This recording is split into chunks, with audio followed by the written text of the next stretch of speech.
is basically an expansion hub plus an Android chip. So it has all of the functionality of an expansion hub plus all of the functionality of a phone other than the display. So in order to start up the control hub, you just plug it into a power source. Normally this would be with a power switch on your actual robot, but for testing purposes, we're going to plug it straight into the battery. Okay, so while the Android is starting up, it will show a blue LED. And then when it has started up completely, it will start flashing green and blue. Okay, so now it has started, so it should be working. So we can check on our driver station. Let's open up our driver station. And you can see that it has connected. Which one shows it? The network. Okay. So this is a control hub. Yeah, that's the control. Okay, the ping is 11 milliseconds, 4 milliseconds. Yeah. Okay. So now the phone and the control hub actually are connected via the Wi-Fi. Yeah, it's connected via the Wi-Fi network. So the control hub has a Wi-Fi antenna inside of it, so that it will emit a Wi-Fi network. And then on your driver station, you will need to connect to that network. So if we see in the settings, the pairing method should be set to control hub. And then if you pair with it, it will open up the Wi-Fi settings. And then you can see that currently it is connected to the Wi-Fi of the control hub.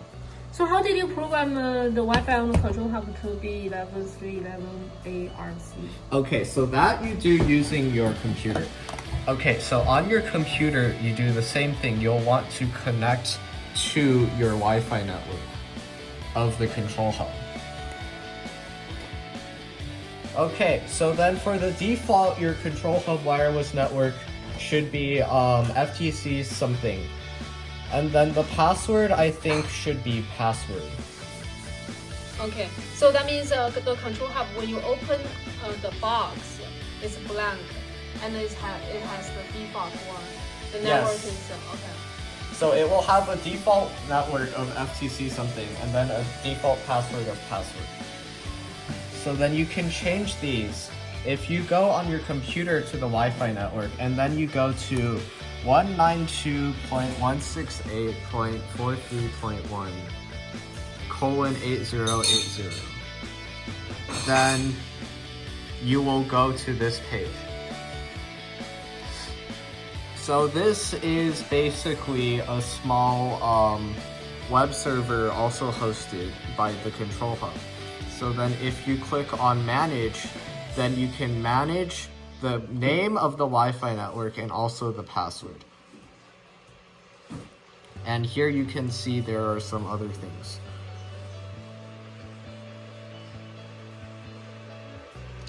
What does an expansion hub do? So the expansion hub is basically a hub that you use to control the parts of your robot.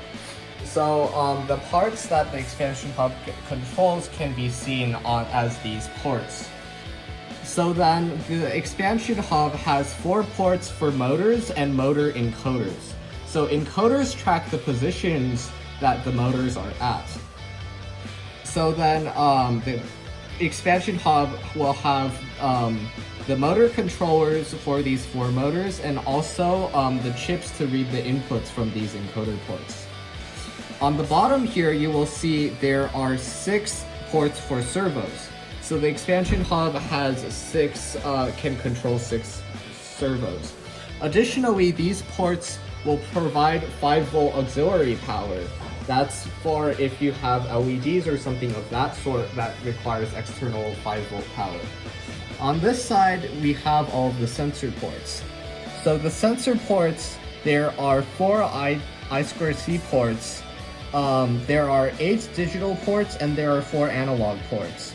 So the thing with the analog and the digital ports is that 2 of these ports are for power, and then 2 of these pins are for power, and then the other 2 are for the sensors. So therefore, on each of these ports can actually host 2 digital or 2 analog sensors. The I2C sensors will take the full port. On the top here is the RS485 ports and the UART ports. The UART ports, they aren't really used for anything, but supposedly they're used for debugging. The RS485 ports are what you use to communicate with other expansion hubs. Okay, so like in the case you need to control more than four motors, you would need another extension hub. Yeah, And, so then you can you use last year's hub for extension hub? yes, because those are expansion hubs. The expansion hubs just do not have the robot controller inside like the control hub does. Breeden, does that answer your question? Do you have more questions? All right. To program. Okay, so to program the control hub, we'll load our Android Studio application right here. Right now, I have basically a blank application loaded on Android Studio, and then we'll want to deploy this onto the control hub under the tree. So you connect to the control hub using this orange cable that should come with the control hub. So then you plug this into the USB-C port on the control hub. And then right now I'm using a Mac, so I need an adapter. But you can see that in our Android Studio, it has detected the control hub as the Rev Robotics Control Hub V1.0. So now on our Android Studio, we can deploy the app by clicking on Run. So the run builds the app and download it? Yeah, it builds the app and deploys it onto the controller.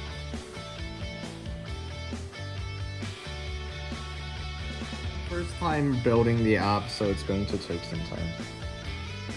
So building the Android app, you need to be online? Yes, because it will pull some libraries from online in order to build the app. So like at least your first build, it needs to be online.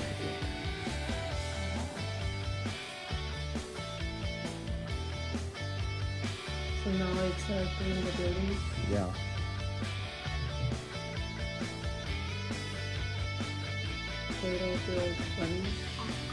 Okay, so right now we're getting this error saying you will have to uninstall the existing application because the device already has an application with the same package but a different signature. So basically, because this is the app installed, so then just click OK. Wait, why is there no green?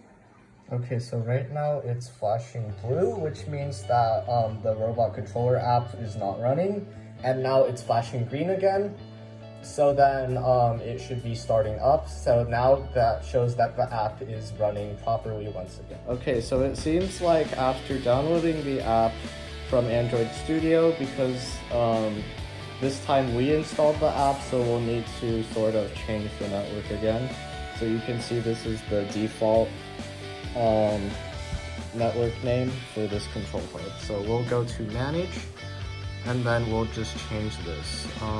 So I'm from team 11311, and then we'll do CH for control hub. So, and we will click change name. Okay, so it says right here, the Wi-Fi name has been changed, so you will need to connect to the new network and refresh the page. So we will do that. Go, and you should see a new network pop up.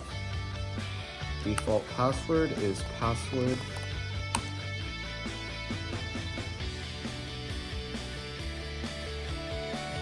And now we're connected again.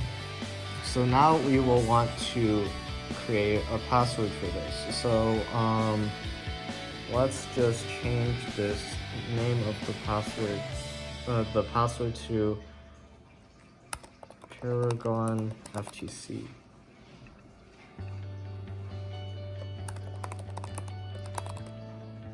And we will change this password. Once again, we'll need to reconnect. So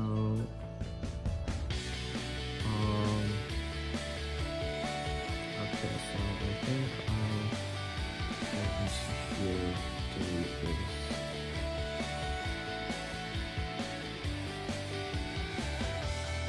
And we will connect once again to here. Using our new password.